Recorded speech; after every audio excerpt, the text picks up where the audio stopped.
The Silver Promise by Everett Cole. Montana Territory, 1876. The late afternoon sun cast long shadows across the rolling plains as Eliza Montgomery stepped down from the stagecoach. Dust swirled around her skirts, and she clutched her small valise with gloved hands. After 3 days of jolting travel from Denver, every muscle in her body ached for rest. But there was no time for that now. She had a purpose here in Silver Creek. "Miss, you sure this is where you want to be?" The stagecoach driver looked doubtfully at the modest collection of wooden buildings that constituted the town. "This ain't exactly a place for a lady traveling alone." Eliza straightened her spine. At 24, she'd weathered enough of life's storms to know her own mind. "I'm certain, thank you. I have business here." The business was simple enough: deliver the silver locket that hung around her neck to its rightful owner and fulfill her grandmother's dying wish. The driver shrugged, tossed down her trunk, and with a crack of his whip, the stagecoach rumbled away. Silver Creek was a cattle town, raw and unpolished. The main street consisted of a general store, a saloon, a small hotel, and various other establishments necessary for frontier life. Men in dusty clothes eyed her curiously as she made her way toward the hotel. But Eliza kept her gaze forward, her posture rigid despite her exhaustion. The hotel keeper, a round woman with kind eyes, looked up as Eliza entered. "Well now, don't get many unaccompanied ladies around these parts. Room for the night?" "Yes, please. And I'm looking for information about a man named James Blackwood. I understand he runs a cattle ranch near here." The woman's expression changed, growing both curious and cautious. "The Blackwood Ranch is about 5 miles west of town, one of the biggest spreads in the territory. But if you're looking for work as a housekeeper, I should warn you." "I'm not," Eliza interrupted. "It's a personal matter." "Well, I reckon that's your business. Room's 50 cents a night, includes breakfast." Eliza paid and followed the woman upstairs to a small but clean room. Once alone, she sat on the edge of the bed and removed the silver locket from around her neck. The oval case was intricately engraved with twining roses, and it opened with a tiny clasp. Inside were 2 miniature portraits, a handsome young man with determined eyes and a beautiful young woman with Eliza's same auburn hair. Her grandmother's words echoed in her mind: "Find James Blackwood. Tell him Eleanor never stopped loving him. Give him the locket. He'll understand." Eliza had never known her mother, Eleanor, who had died in childbirth. She'd been raised by her grandmother in Philadelphia, far from the Western Territories. Only on her deathbed had her grandmother revealed the truth. Eleanor had been engaged to James Blackwood, a young rancher with big dreams. But Eleanor's father had forbidden the match, forcing her instead to marry a wealthy Philadelphia merchant. The locket had been their secret token of love, exchanged with promises that someday they would find a way to be together. Now, 25 years later, Eliza had come to deliver the locket, and with it, perhaps, some measure of peace to a love story cut tragically short. She tucked the locket back into her dress and unpacked her few belongings. Tomorrow, she would find James Blackwood. The next morning, Eliza hired a buggy and driver from the livery stable. The young stable hand seemed perplexed by her request to visit the Blackwood Ranch. "You sure about this, ma'am? Mr. Blackwood don't take kindly to unexpected visitors." "I'm sure," Eliza replied firmly. The journey took nearly an hour over rutted dirt roads. As they crested a hill, the Blackwood Ranch came into view, a sprawling collection of buildings nestled in a verdant valley, with vast herds of cattle dotting the surrounding grasslands. "Biggest ranch in 3 counties, the driver remarked. "Mr. Blackwood built it up from nothing after the war." The main house was impressive by frontier standards, a 2-story structure of solid timber with a wide porch wrapping around 3 sides. A tall man was standing on the porch as they approached, watching their arrival with evident suspicion. Eliza's breath caught. Even from a distance, she could see the resemblance to the portrait in the locket. The years had weathered him, silver now threading through his dark hair, lines etched around his eyes. But there was no mistaking those eyes, the same determined gaze. "That's him," the driver whispered unnecessarily. "Mr. Blackwood himself." Blackwood descended the steps as the buggy came to a halt. His expression was not welcoming. "Can I help you?" Eliza stepped down without assistance. "Mr. Blackwood? My name is Eliza Montgomery. I've come a long way to speak with you." He studied her with narrowed eyes. "Montgomery. Don't believe I know any Montgomerys." "Perhaps you knew an Eleanor Preston?" Eliza watched his face carefully. The change was subtle but unmistakable, a slight widening of the eyes, a momentary tension around his mouth. Then his expression hardened again. That was a long time ago. What's your business here? I'm Eleanor's daughter.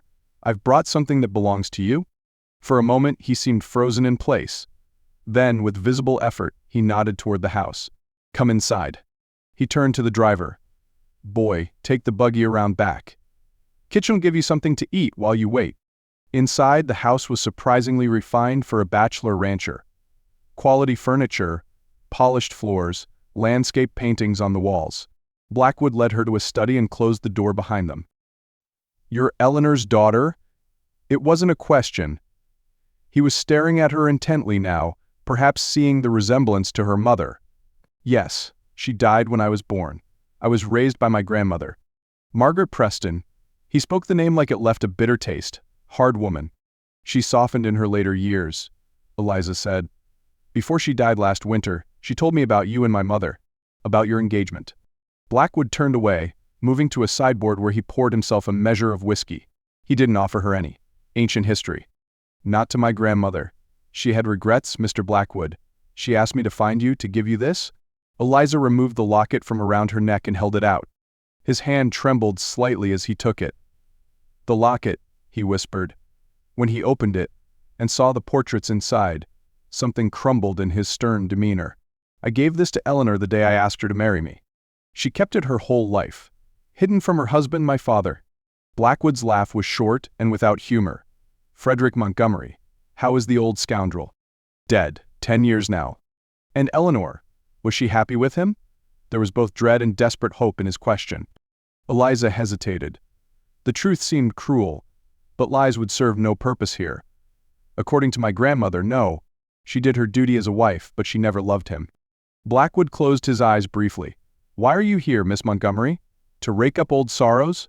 To fulfill a promise. And perhaps, she paused, uncertain how to express the other reason she had come. To understand where I came from, who my mother was. A hint of softening appeared in his eyes. You have her look about you. The same eyes. He gestured to a chair. Sit. I suspect we have much to discuss. As the afternoon stretched into evening, James Blackwood's initial hostility gave way to a cautious openness. He spoke of meeting Eleanor at a dance in St. Louis, where he'd gone to arrange cattle sales, of their whirlwind courtship and plans to build a life together in the West, of Margaret Preston's implacable opposition to her daughter marrying a penniless cowboy with dirt under his fingernails. Your grandmother had ambitions for Eleanor, social standing in Philadelphia society. She arranged the match with Montgomery before Eleanor and I even met. When she discovered our engagement, she was furious. She told me she threatened to disown my mother, Eliza said quietly. Blackwood nodded. And worse. She convinced Eleanor that I had only proposed for her family's money, that I would ruin her life if she followed me west. His fingers traced the outline of the locket. I gave her this, told her I'd wait for her. I went ahead to Montana to start building our ranch, our future. Your grandmother must have intercepted my letters. Eleanor wrote that she was marrying Montgomery, that she'd been a fool to believe in me. She didn't write that letter, Eliza said. My grandmother confessed it all before she died. She forged the letter, told my mother you had abandoned her for another woman. The pain that crossed his face was raw, even after all these years. I came east to find her, but she was already married. I saw her once across a crowded street in Philadelphia. She was pregnant, with you, I suppose. And you never married? A sardonic smile tugged at his mouth. I built this ranch, threw myself into work. There were women, from time to time, but, he shrugged. I was never much good at forgetting. As dusk fell, a housekeeper announced dinner. Blackwood insisted Eliza stay, sending word to her driver that they would return to town in the morning. Over a surprisingly excellent meal prepared by his Chinese cook, the conversation turned from the past to the present. What awaits you in Philadelphia, Miss Montgomery? Eliza toyed with her fork. Very little. The house was sold to cover my grandmother's debts. I was a companion to her in her final years. No suitors? There was genuine curiosity in his voice. None that interested me. I taught music for a time at a girls' school. I might pursue that again. Here in the West, a woman with education is valuable. Schools are starting up in every growing town. The implication hung in the air between them. She could stay. The thought had crossed her mind during her journey, but she had not dared to give it serious consideration. Mr. Blackwood, I didn't come here seeking charity or employment. James, he corrected. And I'm not offering charity. I'm suggesting that perhaps your journey needn't end with the delivery of a locket. Later, sitting on the porch under a vast canopy of stars unlike any Eliza had seen in the East, James spoke of his life in Silver Creek, of the challenges and rewards of building something from nothing, of his standing in the community and his hopes for the territory's future. I won't pretend it's an easy life, he said, but there's freedom here, space to breathe, to become who you might have been all along. Eliza considered his words. Philadelphia held nothing for her now but memories of a constrained existence. Here was opportunity, yes, but also connection to her mother's story, to the life that might have been. I'll think about it, she promised. In the morning, James showed her around the ranch. The bunkhouse where his cowboys lived, the corral where young horses were being trained, the barn with its sweet smell of hay and leather. This is what I came west to build, he said, gesturing to the expanse around them. What your mother and I dreamed of together. A young cowboy approached, leading a gentle-looking mare. Mr. Blackwood, Daisy's saddled up like you asked. James turned to Eliza with a questioning look. Can you ride? She hesitated. It's been many years. But yes, I learned as a girl. I thought you might like to see more of the ranch than we can cover on foot. The ride was exhilarating. They followed a creek up into rolling hills, where wildflowers dotted the meadows and aspen trees shimmered in the breeze. James was a patient guide, pointing out landmarks and sharing stories of the land's history. They stopped to rest by a small waterfall, letting the horses drink from the clear pool below. James removed the locket from his pocket, where he'd been carrying it since she gave it to him. I've been thinking about this all night, he said. About paths not taken. Choices made for us rather than by us. My grandmother was wrong, Eliza said softly. She admitted it at the end. She thought she was protecting my mother, securing her future. Instead, she condemned her to unhappiness. And you? What would you choose for yourself if the choice were truly yours? Eliza gazed out at the landscape so different from the crowded streets and formal gardens of Philadelphia. I've never had the luxury of such choices. Perhaps it's time you did. When they returned to the ranch house, Eliza was surprised to find her trunk had been delivered from the hotel in town. At her questioning look, James appeared almost embarrassed. I took the liberty of sending for your things. The town's founding a proper school. They've been looking for a teacher with refinement, someone who can teach the basics but also music, literature. I mentioned your name this morning. You're offering me a position? The town is. I'm merely making the introduction. The schoolhouse isn't finished yet, won't be for another month. In the meantime, my housekeeper could use some help organizing the household. If you're interested. It was a chance. A new beginning in a place where no one knew her as the poor relation, the dependent companion, where she might build something of her own, just as her mother and James had once dreamed of doing together. What about the locket? She asked. James held it out to her. Keep it. It's part of your history too. Eliza shook her head. It was always meant to be yours. My grandmother wanted you to have it, to know that my mother never stopped loving you. His fingers closed around the silver oval. Then I'll keep it, as a reminder that sometimes life offers second chances. Over the weeks that followed, Eliza settled into life at the Blackwood Ranch. She helped the housekeeper bring order to the sprawling home, cataloged James's surprisingly extensive library, and even began teaching the ranch hands children a few hours each day in preparation for her role at the new school. James remained courteous but reserved, as if uncertain how to navigate this unexpected turn in his life. They dined together each evening, their conversations gradually moving beyond the past to discover shared interests in literature, music, and the future of the territory. Word spread through Silver Creek that the new schoolteacher was staying at the Blackwood Ranch, leading to predictable gossip. James seemed unconcerned. Let them talk, he said when Eliza mentioned it. This town's been waiting 20 years for me to show interest in a woman.